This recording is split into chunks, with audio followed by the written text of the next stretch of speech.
Thank you, Mayor Burr. What a fantastic way to open our program. These leaders are setting a high bar for 21st century leadership, and at Next Century Cities, we want to support all of our mayors and leaders in the room, and also all those who are interested in standing up for what it takes to build communities that can thrive in the 21st century. You've heard from our mayors individually, and for the next part of our program, we want to hear from them in a conversation. But first, let me welcome to the stage Mayor Dana Kirkham from Ammon, Idaho, and our moderator, Susan Crawford. Ammon, Idaho manages a municipal utility that has installed 30 miles of underground fiber optic cable, which serves the city's operational and public safety needs. Ammon has used a community-driven process to help create a competitive environment, supported consumer choice, and driven down prices, all of which it has done without accruing debt. We're also incredibly lucky to have Susan Crawford join us today to moderate this panel. In her many writings in the media, Susan has been an indefatigable champion of city-level networks that deliver for communities. Susan is the John A. Riley Visiting Professor for Intellectual Property at Harvard Law School. She's a professor at the Cardozo School of Law and is a fellow for the Center for Democracy and Technology. If that weren't enough, she's also the author of Captive Audience and the author of the newly released book, The Responsive City, which if you haven't read it, you should. It's fabulous. Her work has encouraged active debate and helped to elevate this conversation nationally. In addition to her current role, Susan has served as Special Assistant to the President for Science, Technology, and Innovation, and co-led the FCC transition team for the Obama administration, and served as a member of Mayor Michael Bloomberg's Advisory Council on Technology and Innovation. And I'd also be remiss if I failed to mention that Susan is a native Santa Monican.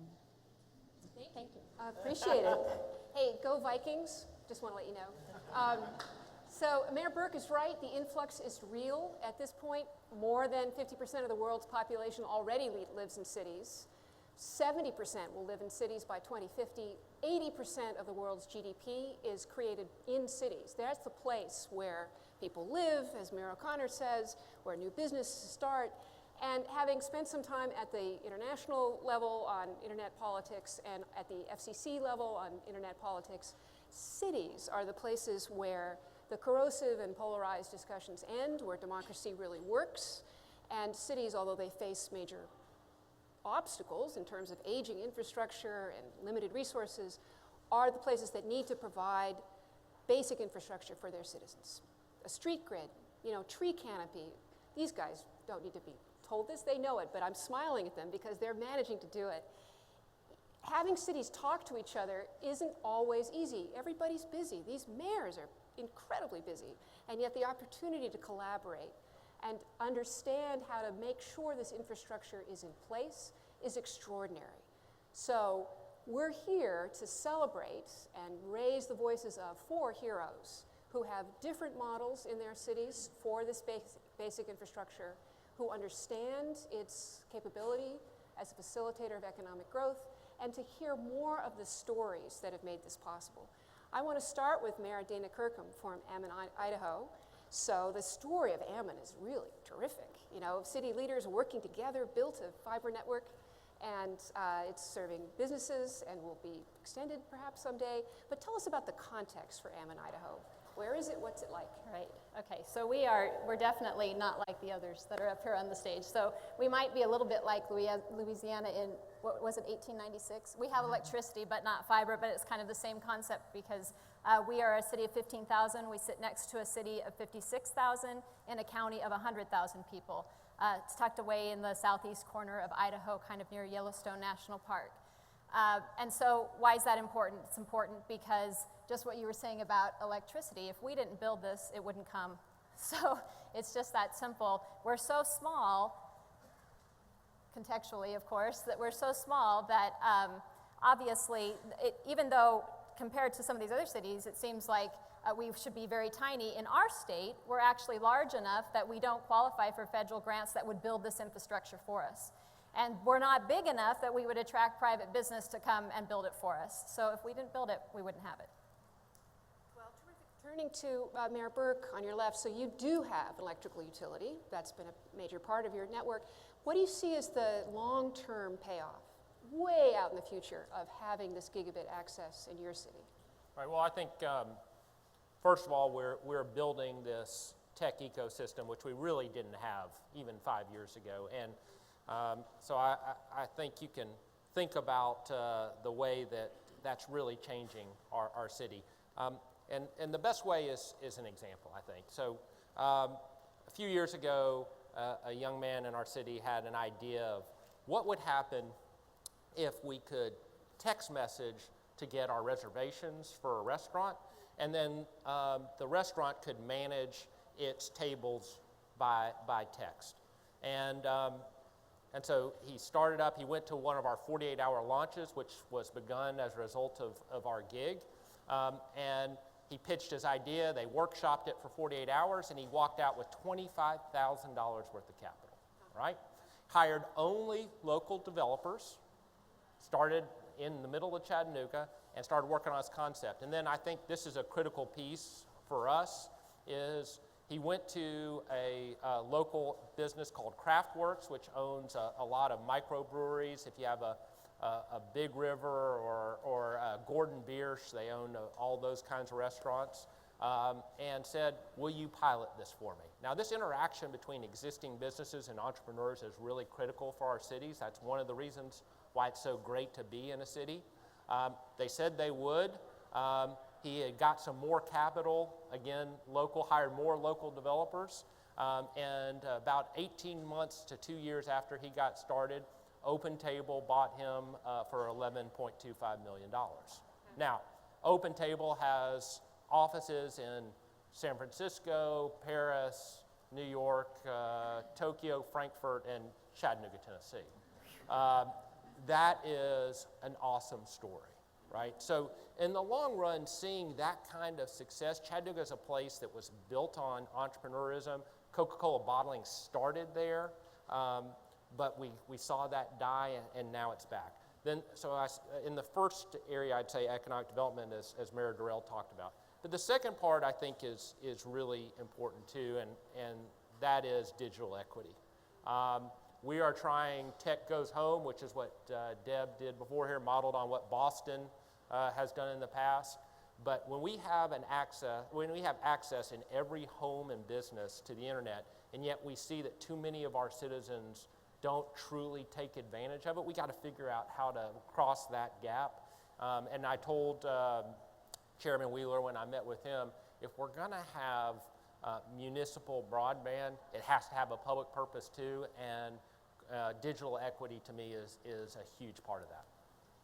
So the reason I'm holding my phone in my left hand, which feels awkward to me as an over 50 person, is that if you have questions for the panel, send them in from the webcast. NCC Launch is the hashtag, and I will do my level best to get them into this. There'll also be a question and answer session for the audience that's here now, but I'm trying to bring this in as well. Economic development, this is the vision portion here. We're setting the bar high, our eyebrows are up in our ears. So, Mayor Durrell, as you watch the fiber transforming Lafayette, what effect has it had on the delivery of government services? What's the impact there for Lafayette? Well, of course, the first places that the city hooked up with most of the government buildings. When I ran for office, one of the things I said was, we're going to try to get you online and get you out of line. And so we've been able to do a lot of that. Before we delivered our first service to any of our residents in Lafayette, we hooked our school system up to gigabit. So, and I said earlier, this is a city-owned utility system. The one thing we have done on a parish-wide basis was to bring that connection to all the parishes, all the parish schools, which are obviously throughout the parish and other towns within our parish. So what we've been able to do to connect our city, in addition to providing services and better improving services to our people, we've also lowered the cost to the city by bringing the competition in, and when City Hall contracts with LUS Fiber, which is I guess it may sound a little more complicated than it is, because LUS Fiber is really, LUS is the Lafayette Utility System, is just a department like Public Works or anything else of Lafayette. So when we get the service from them, we get it and save money as opposed to buying it from somebody else. So it's taking care of ourselves, and it's supporting something, because critical to what we did, and I'm not sure if we'll get into this, but the services that we provide, or the retail services that we provide, are the toll for having built this infrastructure. Without having a way to pay for the infrastructure, we would have no infrastructure, right? We didn't pass a tax. We're competing. In fact, I kind of call ourselves maybe one of the most entrepreneurial models in America, because we had to borrow money and we have to compete. And so we have to be better, and we have to provide the services, as I said, to the people of Lafayette, and we've done it through municipal services as well as education. That's exciting. So Mayor O'Connor, thank you again for having us here, and as a native Santa Monican, I'm just so pleased everybody came. You know, it's great. So the payoffs for Santa Monica, maybe talk to us a little bit more about the traffic applications that are using fiber, and how that changes the quality of life for Santa Monica. Right. If you're native Southern Californian and Santa Monicans, and you probably know that there's always been traffic issues in the region. Just the scale has changed over the decades. So, you know, we are a fairly established city and region. We've been around 100 years, the West Side. If you look outside, you see that the light rail is coming to Santa Monica. Construction is going on. But still, in the mid-20th century, the freeways were put in, the road networks were widened, and the people moved around in automobiles, vehicles, trucks, and et cetera. And that's created a lot of traffic over the into the late 20th century and as we are today. So how do you manage that? Because frankly, we cannot widen our streets. We're not going to double deck the highways. So how do we move people, along with our growing transit operations in Southern California, regional bus, Santa Monica bus, et cetera, and moving people around? So again, using that network to synchronize the signal, to do things too, such as to help transit move faster, to hold the green light longer, not just for emergency vehicles, but when a rapid bus or a bus is coming to an intersection. How to use the information technology to help people find out where the parking is, because we know that a lot of the traffic congestion is caused by people driving around looking for a parking space. So how you do that through having the sensors, through having the information, parking structures, what's available, and then having access to open data, information so that developers can come in and say, I can put together that app that will tell people about parking spaces. Now, all of that, you know, you have the pluses and the minuses. We did have to adopt a regulation the other day. Somebody was developing an app, by the way, that was going to sell a parking spot when somebody moved out of it, but called Monkey Parking. You know, so it's interesting the challenges that this technology brings. But we've been able, again, to help manage our traffic better, to synchronize our signals because of the infrastructure. So the Twitterverse is commenting that this is an amazing panel of mayors. I think we all agree, but here's the feedback, and they have a question for you again. Oh, no. What would you say to a city that doesn't have a municipal electric utility? So Lafayette and Chattanooga both have it. Isn't it just too expensive to think about this if you don't have a utility? Well, that's where you have to be a little bit more creative and thoughtful and learn from each other. We don't have an electric utility. We are part of a region, so we get our electricity from Southern California Edison. But we did have an opportunity when we were looking into renewing our cable franchise in the 1990s to say, how would we negotiated with them to build a network, to build a fiber network. And we used funds that we saved and funds we got from that to help put into a fund to build that network, again, under the umbrella of establishing that telecommunications master plan.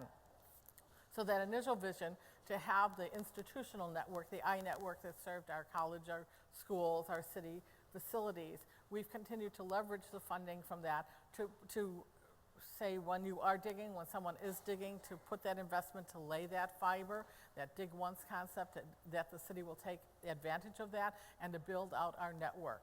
And so we continue to do it in that fashion. We plow the funds that we do get.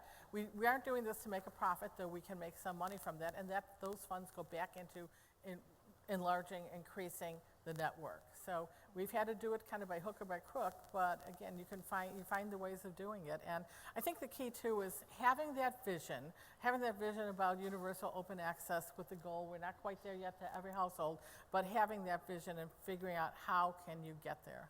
Terrific. And back to you, Mayor Kirkham. We're with a vision again. How do you see fiber changing Ammon over the decades? We're already seeing the changes. We're already seeing that people come to our area because of the quality of life that we can offer. They want that country lifestyle, but they also aren't a bunch of hayseeds. I mean, they want to be connected with the outside world. They certainly associate with people in other areas, and they obviously do business with people globally. And so we're seeing a big change in that people see that they can come and have this lifestyle and still be able to compete in a global market. Terrific.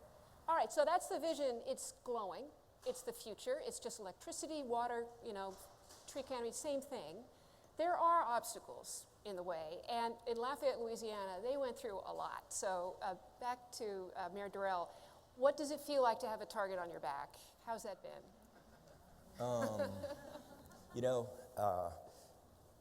I never was in politics involved. I never was in politics at all in my life until I did this. And I had retail stores. And so, you get into it, and friends of yours who also weren't involved with politics come up to you and say, a couple of years later, a year later, Joey, is your skin any thicker? And I said, no, you just learn to fake it better. And but the other thing is, especially when we were going through this battle, and we did have a battle, we spent several $1 million more than we had to spend taking this ultimately all the way to the state Supreme Court, where we kicked their butts. And anyway, I had a lot of friends that came up to me, and people would say, Joey, how do you deal with it? What they're doing, what they're saying, the pressure and that sort of thing. And I would lean over quietly into their ear and I would say, what they don't realize is I like the battle.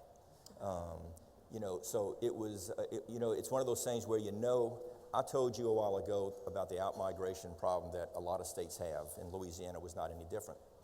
Lafayette, not so much. We've always been different than the rest of the country. We never got, our unemployment rate in 2007 was 2%. During the worst of times, we got up to about 6% maybe. Property values never really declined.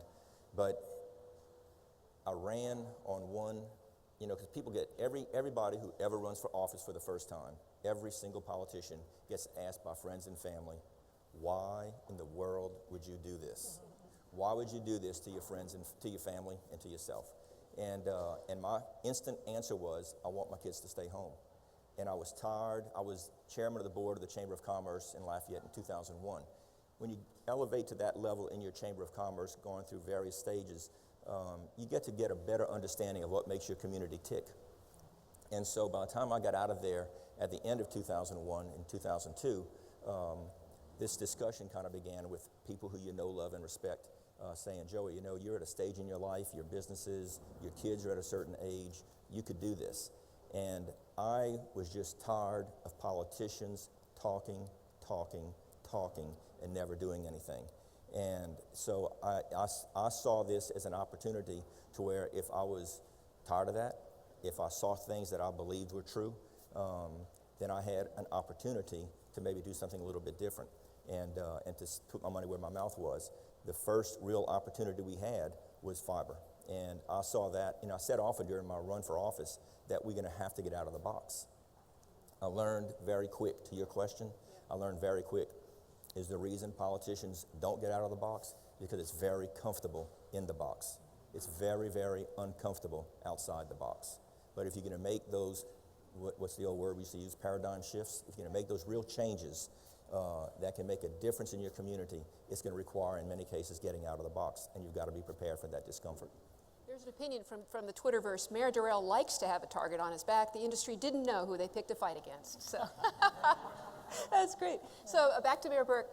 Have there been obstacles in Chattanooga? Any rolling out the fiber in your experience? Sure, I think there's obstacles with all this, and we got sued. Mayor Durrell got sued.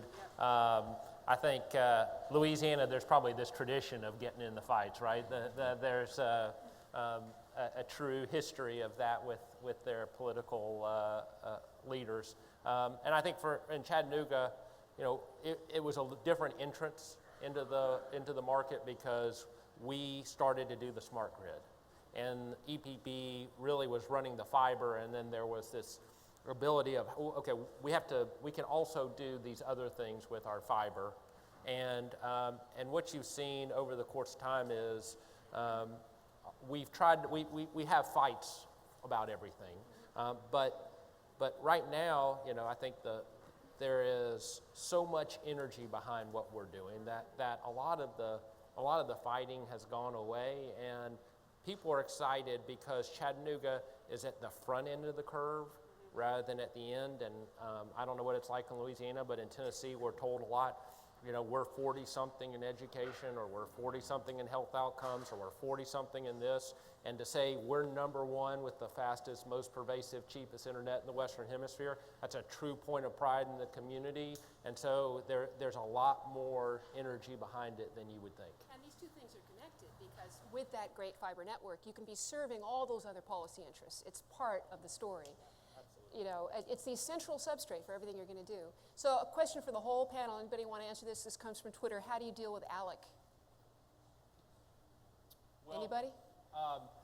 I'll say this, we really, and ALEC, for those of you who don't know, is a funded policy organization that traditionally goes against government doing anything.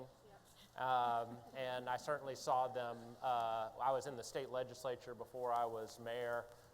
They were a powerful presence there. And what I would just say, you know, at least for me, is you have naysayers for everything.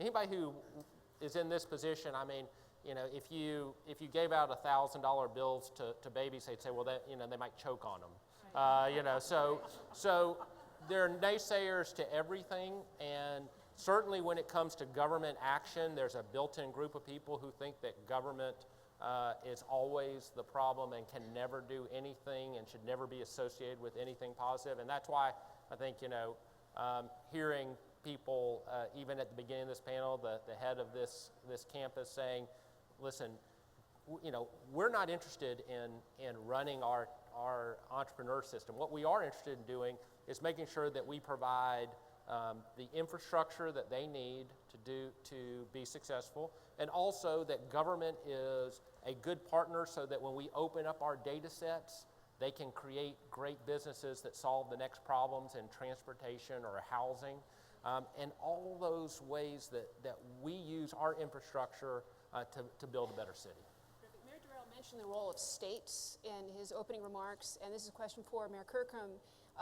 Is any state law issues, do you think, with what's going on in Ammon, Idaho?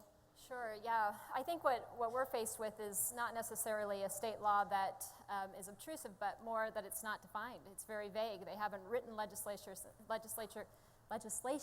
since 1970. And so we're hoping that they'll just catch up with what's already happening. And cities and municipalities are putting fiber in the ground. We have millions of dollars invested that way, and we're hoping that the legislature will acknowledge that and define fiber as a utility, as an essential service. Mm-hmm. So when the 96 Act was passed, then Senator Trent Lott said, I think the rural electric associations, the municipalities, are all positioned to make a real contribution in this telecommunications era. But wait a minute, should government be competing with the private sector? I want to point this question towards Mayor O'Connor or Mayor Durrell. Well, it's interesting.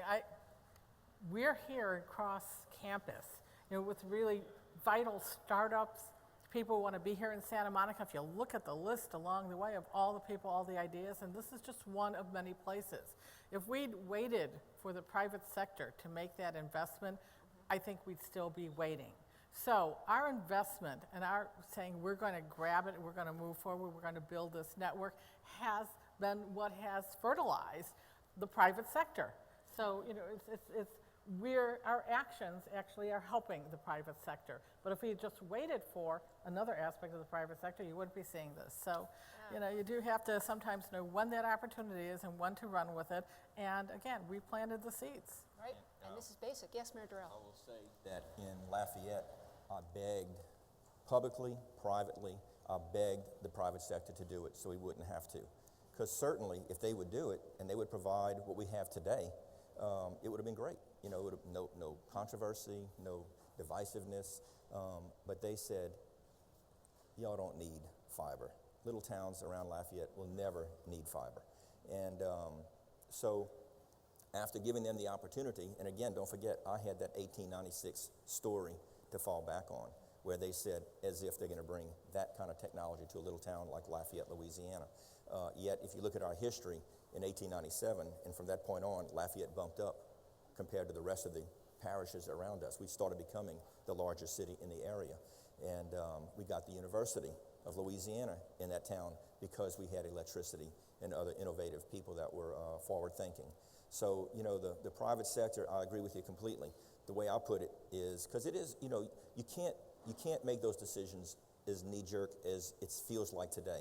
You've got to put a lot of thought into it because there are fundamental changes and there are fundamental things that whether you're liberal or conservative, you were taught in school that we'd rather the private sector do it. Civics, we were all taught that. We had that drilled into us as much as possible. And so, but I looked at it from my perspective that I answered to Main Street, not to Wall Street. And that up there is Main Street, you know. And so without the infrastructure, without us making that little bit of a leap and getting to that discomfort of competing, because it's not just fiber. It's not just that strand of wire. It's how you pay for it. In our case, telephone and television, we went up against multi-billion-dollar companies. So it was a battle because they didn't care as much about Main Street as they cared about Wall Street, understandably so. Right, over to Mayor Burke. So, Susan, I would just say that I think this is where public purpose and digital divide comes in because, you know, if you look at the analogy that a lot of us make about freeways were built and government did that in order to make sure that industry could come up alongside them and to build towns and cities throughout our country, excuse me. You know, we have to have a public purpose when we do this. I don't think any of us are in love with trying to be, you know, in competition with incumbents, but as Mayor Durrell said, nobody was saying, oh, let's go to Chattanooga first. And then the second part is, for us in particular, I think that's one of the reasons why I love the fact that we go to every business in every home. Because that allows us to truly figure out what the public purpose is of this utility and to say that it is real infrastructure that reaches every one of our citizens, no matter their station or income. And let's figure out how we can provide that bump up that Mayor Durrell is talking about to each and every one of our neighborhoods. So over to Mayor Kirkham. So you have a different model than the other three cities here, an open access model. Could you talk to us a little bit about that and tell us why it was the right decision for Ammon?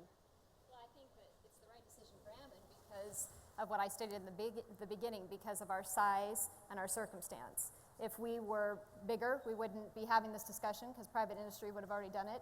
And if we were smaller, the federal government would have come in and we'd have one provider and we still wouldn't be having this discussion. So open access is right for us, and particularly where we are, we're a very conservative community, maybe one of the most conservative in the nation.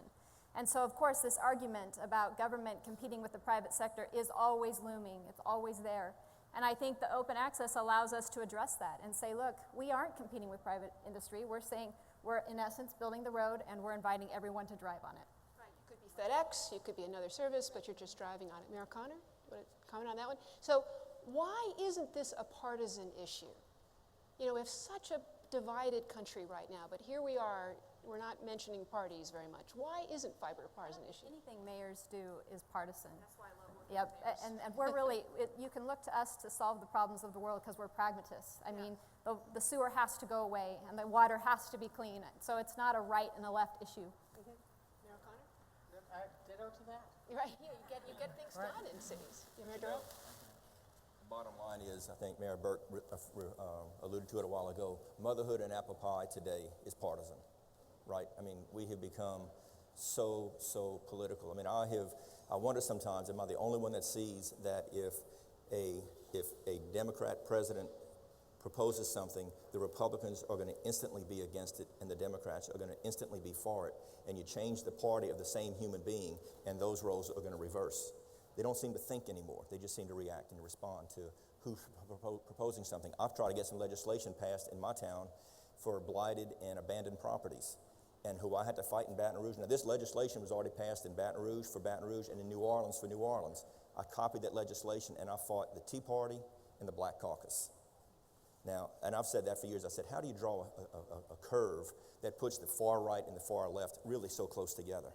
because more often than not, they agree, at least at the local level. But while this is not, it's not a partisan issue to a lot of us in here, and it shouldn't be a partisan issue, we know that a lot of what we're talking about and what I think one of the outcomes I'm hoping that will come from Next Century Cities is a discussion that we can elevate in Washington, because it's going to be partisan.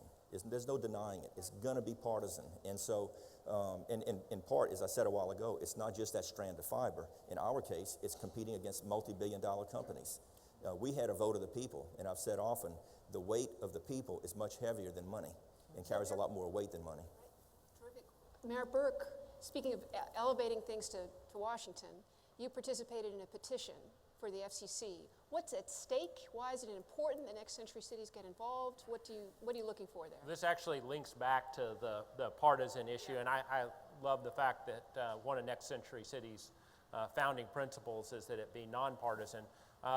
So we had requests for to expand our broadband service outside of our current area to the county next door and to do economic development in Bradley County, which is just to our north.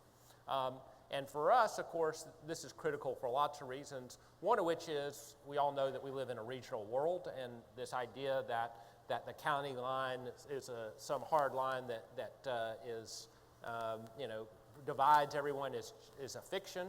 And so when we expand out, it brings people into Chattanooga. Even if they live there and work in Bradley County, Chattanooga is the cultural and economic hub of the area. They're going to shop in Chattanooga. They may buy houses in Chattanooga. This is important for us. So, at the state level, we're not allowed to expand beyond our footprint. And as Mayor Durrell can tell you, the legal challenges are forthcoming. And so, so to go get past those barriers, we filed a petition with the FCC. Chairman Wheeler and I had a great conversation about what the possibilities are. And so we're looking to expand just to our north. But we should note that the same time that we're trying to do this, a Tennessee Congresswoman named Marsha Blackburn has a bill to stop us, stop the FCC from their action. And so while we'd all love to say that this is nonpartisan and what we do on the local level that's nonpartisan, the more that cities connect up, the more that this expands, the greater the danger that it becomes partisan, and the more important it is that cities like that groups like Next Century Cities tell everybody and work to make it nonpartisan. What can people in other cities do to support the Chattanooga petition, do you think? We'd love for you to file a comment with the FCC, talking about your support for our initiative. Anything that you can do to write op-eds to make sure that people throughout our nation understand what's at stake here. This is really important because if we can expand, when I was in the legislature, I represented not only most of the city of Chattanooga, but also Marion County, which is a rural county just to our west.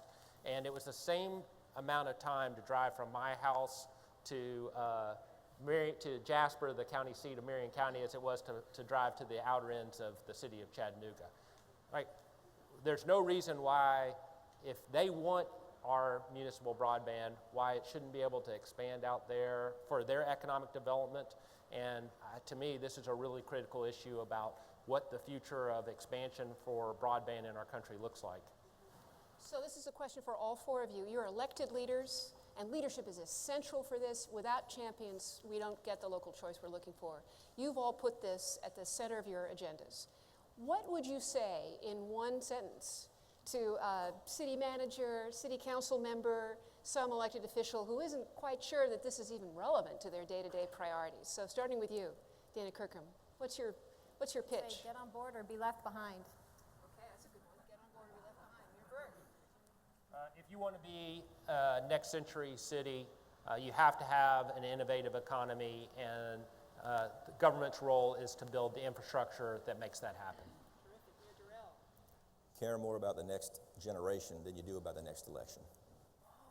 Mayor O'Connor. I'll go with Nike, just do it. Just do it. That's excellent. All right, it's time for questions from you guys. So put up a hand. Anybody for these amazing mayors? Do I see? in a hand? There's a mic going around here, or I will just go off to Twitter and ask more questions. Okay, let's go. Motherhood and apple pie. Twitter's saying all kinds of things here. Broadband isn't a partisan issue. How do we get to the tipping point for the nation as a whole? What I view cities eventually linking together with these gigabit networks, providing a sandbox for experimentation with new apps, and then the whole nation makes the switch. What do you see as the next steps that are going to get us there? Anybody? Any of you? Mayor Durrell? No doubt. What has made America great in at least one aspect of it is competition. And if you want to get companies, in our case, one of the big companies we had to fight, they don't exist anymore, called Bell South. I learned during that battle that the greatest asset on their books was copper wire.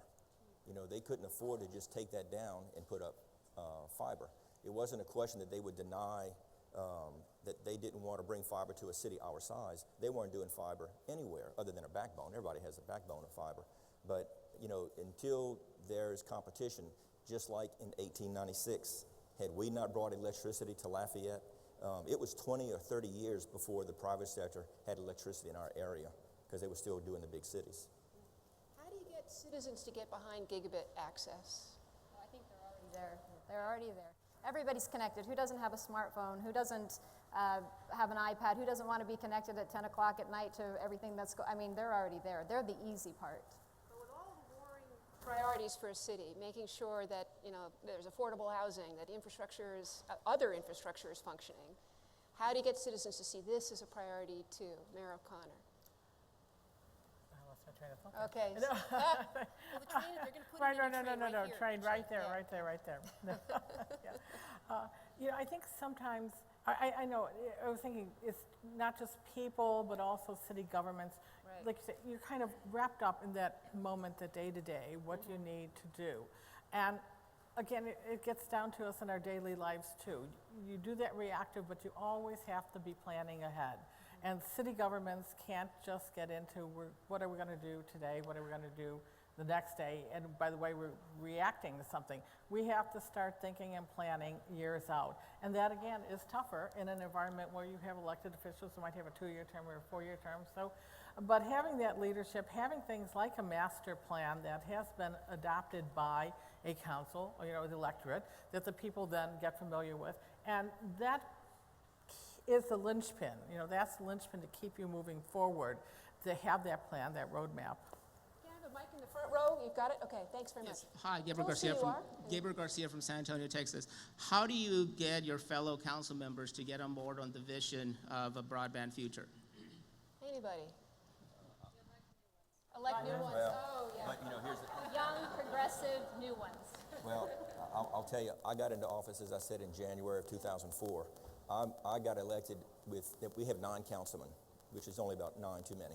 But I had 9 councilmen and 2 new ones came in with me. So there were 7 experienced councilmen. By the end of the first year, we pretty much had the support of 5 of the councilmen. Now, we had councilmen that would sit at a council meeting getting emails from Bell South in the audience, asking them, giving them the questions to ask to try to stump us and that sort of thing. But I will tell you today that with the council we had a pretty major shift because of term limits and things like that in 2008. We would not have gotten this done with that council. Now, maybe today, 6 years later, maybe we'd get the 5 or 6 votes.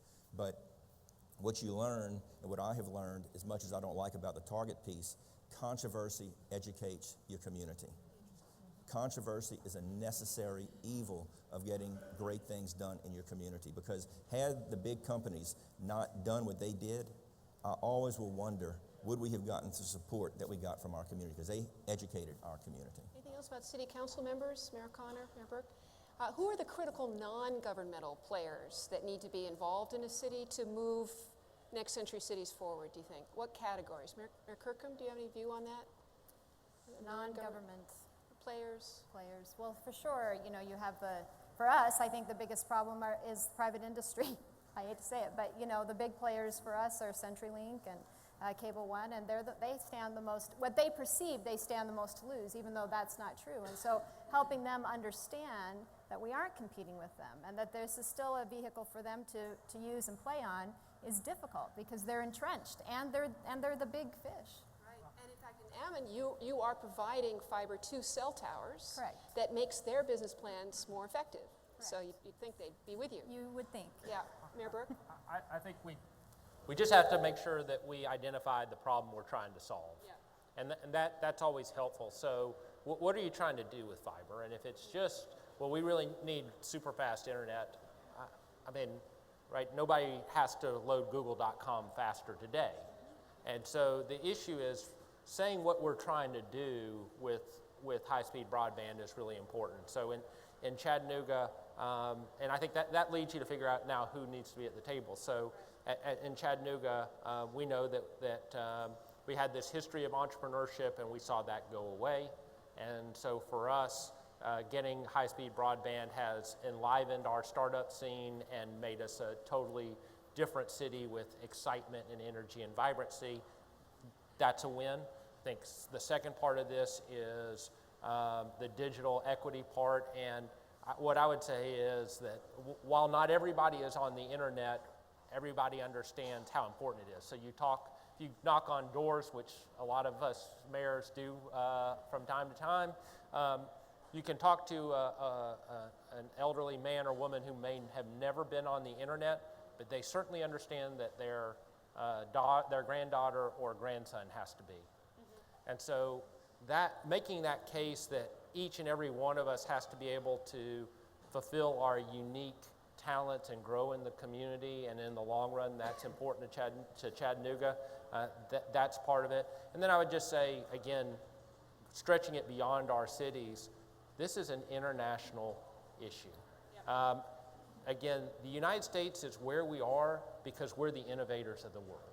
And when we lose that advantage, then we're going to be in a scary place. And I don't think we have to, and I certainly don't think we should, but when we talk about what comes from high-speed broadband and being, again, at the head of the curve, it's that creativity, it's that innovation that makes us the United States.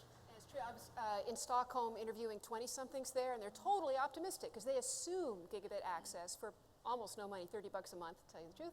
And they're all going into new businesses, virtual reality design, things like that. When you imagine the future, gigabit for what is a really terrific question. And I've talked about local government services, monitoring infrastructure, making the city more visible to itself. What else can you imagine as mayors for the future of your cities that's possible with fiber? One of the things that is most exciting to me is not knowing the answer to that.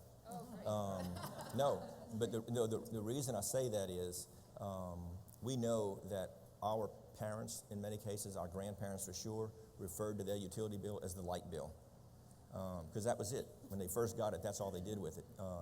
And so, my chief administrative officer the other day said, imagine what technology is going to be 10 years from now. I said, it's going to be a whole lot different than what it's going to be 5 years from now. So, it is exciting to know that there are innovators out there that are going to do things that we can't even imagine right now. Right. Oh, sorry, Mayor O'Connor first. And what it's about quality of life and supporting lifelong learning. And that lifelong learning, how we evolve and change, and having that support there. Well, there's some libraries, and as you know, our libraries are evolving from just repositories of books to repositories of electronic information. Again, it supports that lifelong learning. Absolutely. Mayor Burke. Well, when I talk to existing businesses about our innovation district, Volkswagen has agreed to be part of it, and I would say to them, don't we want to be the city that solves the issue of when you want to go to a restaurant at the corner of Market and Fifth, you want to type in the address and tell you where the nearest parking space is. Don't we want to be the city that solves that? Don't we want to be the place where we understand when we're watching a Colts game and we want to buy the Andrew Luck jersey, we can just click on him on our TV and buy his jersey. And the one thing that we know is no matter what you can dream up, the history of the web has been that more broadband is necessary to do more activities. And for us to be the city that solves whatever it is that we can't dream of we do know that it's going to take a bigger and bigger pipe as time goes on. And there's some 3-year-olds in Chattanooga who are going to be dreaming about this. So the Chattanooga Public Library is going to open a window of glass, of fiber, to little kids in Burlington, Vermont, and in Kansas City, also gigabit cities, and just see what they do. Lots of imagination there, yeah. Thing we haven't discussed today that's, I think, imperative to all of our communities is what a gig does for public safety. And how it revolutionizes that, and what it does with GIS mapping and emergency response. And we just participated with the Institutes of Justice and did a pilot with ballistics in schools, and the ability to be able to zero in and within 3 seconds send a picture of the shooter to the response vehicle. I mean, it's just amazing. And so I think, you know, that's paramount for all of us, public safety and what we can do with it through this. So I see the mic is out there with Drew Clark. Yeah, Drew Clark with Curtin McConkie in Salt Lake, and also founder of Broadband Breakfast and Broadband Census. Mayor Durrell, you talked about how you begged the incumbents to do this and they wouldn't, and so you went ahead and sort of did it yourself anyway. I'm interested in maybe it's kind of the steps along the pathway that you mayors consider. Many cities, perhaps most or all, have institutional networks of some sort, right? So how much of a step is it to say, hey, let's open this up to businesses like Santa Monica? What about the next step to open access networks, the next step to actually becoming a fiber to the home provider? I'd love, you know, the thoughts of various of you mayors as to what considerations do you take as to whether you want to go to the next level or just stay at a previous level on that station. Well, I think we're the poster child for if we can do it, anybody can do it, right? And so, and I think we're speaking to the cities that are in our demographic and size and saying, do it now because you can afford to do it now. You can afford to link your well sites and your radios, and then with the excess capacity, you can start to go beyond that. And so, you know, certainly as you get larger, the economy scale changes and it becomes more difficult. Well, we went all in, you know, and that's the neat thing about what you have up here with the 3 of us, the 4 of us, is that it's all different models. In our case, as I said, we went all in. We didn't, the only thing I would say, the only first step we had was before I ever got in office, the utility system had to replace its microwave communication system among its 14 substations. And the Chamber of Commerce and the city, you know, worked on what would be the best thing, and ultimately they made the decision to do fiber optics. So by the time I got in office, we already had a loop around Lafayette. But the first thing we did was announce to our council and to the people that we were going to do a feasibility study to see what the demand was and that sort of thing. And so once we did that, the cat was out the bag, and I started having a lot of coffee with the big companies, and they would come to my office, and you know, and what you saw early on, all they were trying to do was sidetrack things. But in our case, there were no real baby steps. We went all in. We didn't have any grants. We just went straight to Wall Street, sold bonds, and now are competing along with the private sector. Yeah. Mayor Burke? Well, I think obviously it's a different choice for every community. The one thing that I would emphasize is the equity piece in what you do. We can't have gated digital communities. And so my concern with any kind of incremental step is that you build more of a city of haves and have-nots.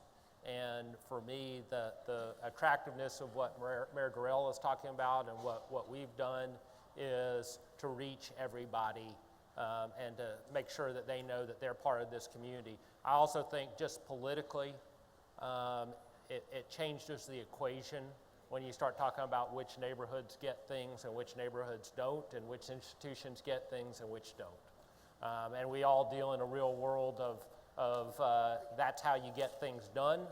And so, you know, I guess every community's got to do what they need to do, but I would be careful about incremental steps. Although for us, it's incremental because we don't own our utility. So we had it when we've approached it in that way where we're not, when we make a profit, so to say, it's not about making a profit, it's about plowing it into growing it. But again, we're growing it incrementally. And if the other providers step in and they can, you know, we're not stopping them from doing that, but we're also not going to stop moving forward, but we're doing it again at our pace. And in Santa Monica, you're moving towards going into public housing units? Yes, we are. Right. Our first step of moving into the residential would be the multifamily housing, the affordable housing, the digital divide, addressing those that are going to be the least likely to be served by some private sector provider. I know I'm plugging Santa Monica here, I just can't help it, but there is a case study of Santa Monica's fiber network that was done earlier this year by the Institute for Local Self-Reliance. You can find it at muninetworks.org, and it is a terrific step-by-step story of what you've been able to do here.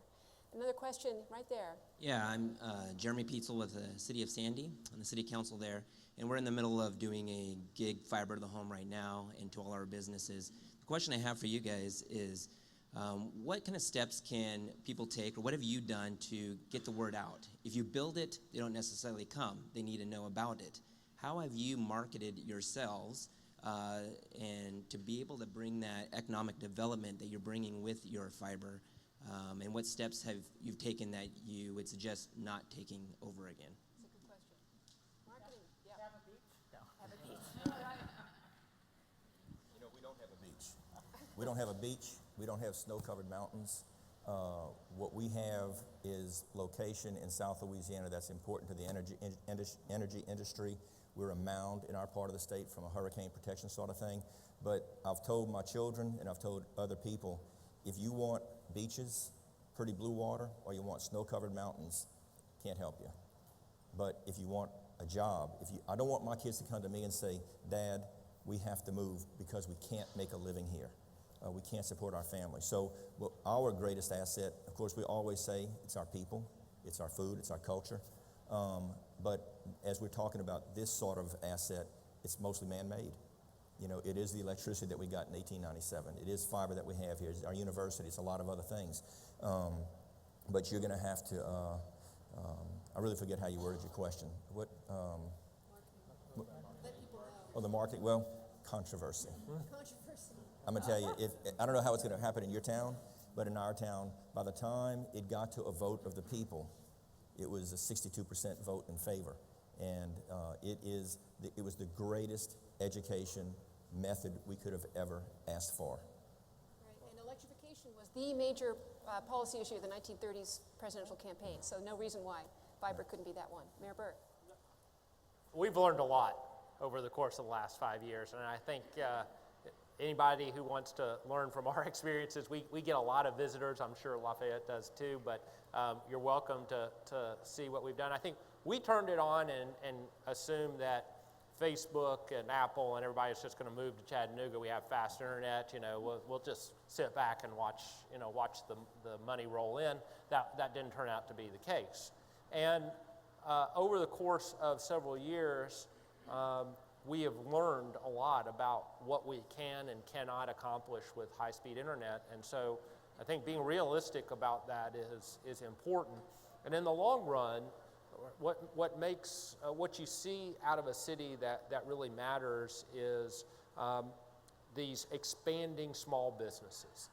That can really change a city. So the story that I told earlier about this company that expands, that's a high-growth small business. And those are the kinds of businesses that transform a city. And for us, over the course of time, we have a gig tank, which is all about bringing people in and letting them know what it is. We have, again, 48-hour launches. We had Startup CHA last week, which was a week of activities that are designed to get new people into the city and looking at it. And I think figuring out those activities which not only educate people but also generate excitement and learning and mentorship and create those connections between existing businesses and entrepreneurs and researchers and universities, that to me is where you see true value economically from the gig. And so we've learned a lot, again, what works, and for us at least, and what doesn't work. And I think being realistic about what that is, and then going out and getting it done, what's realistic is awesome. And so pitching that the right way and making sure that your community understands what that is really important. So I have an an image of a lot of mayors hunched over their laptops, watching this, getting really jealous, saying, how can I participate in Next Century Cities? So you're busy, you're a mayor. Why is Next Century Cities a priority for you? It's a question for the whole panel. Why is this a priority? Well, obviously for us it's a priority because of what everybody else brings and we get to participate in and learn from and also piggyback on. I hate to say that we're riding your coattails, but we are a little bit, so thank you. Yeah, it's great to share. Mayor Burke? Well, we want, first of all, those connections. That's really important when we connect up with other gig cities. That really helps us. I know US Ignite, which is here, has been incredibly helpful in hooking us up with other gig cities. So that's an important piece. The second part is just not only the actual physical connections, but learning about what's going on in other cities. I told you earlier we're doing Tech Goes Home, which is a digital equity piece, and learning what other cities have done to expand the opportunities for all their citizens to participate in the tech world is really important. And then finally, I think for me personally at least, believe in this country and what we've done in the past, and we want to spread the word about what's great for our entire country because we have seen it work in Chattanooga. Mayor Durrell. We're here to contribute. As I said, we're all in. I have said for a long time that I felt a strong, heavy responsibility to America because at the time that we did what we did, we were the largest city in America to have accomplished what we accomplished. And it was very important. I think one of the reasons we had the battle that we had was the incumbents didn't want to see a city our size successful. And so it is, what we have today is we have, I think, like I said, we provide all the services. We want to do what other cities did before us. We want to help inspire you and do anything we can to help you, and that's what we want to contribute to Next Century Cities. And our gracious host, Mayor Connor. And what makes public government different is from the private sector is our information is not proprietary. We are here to share. We are here to help people have better lives, and that's within the city of Santa Monica, within our region, and then working with cities around the country. So that collaboration, that partnership, that open access to information and best practices, that's something that city governments can do and share, and we're very good at it, and let's get even better at it. Terrific. So please join me in thanking our panel of visionary, effective mayors.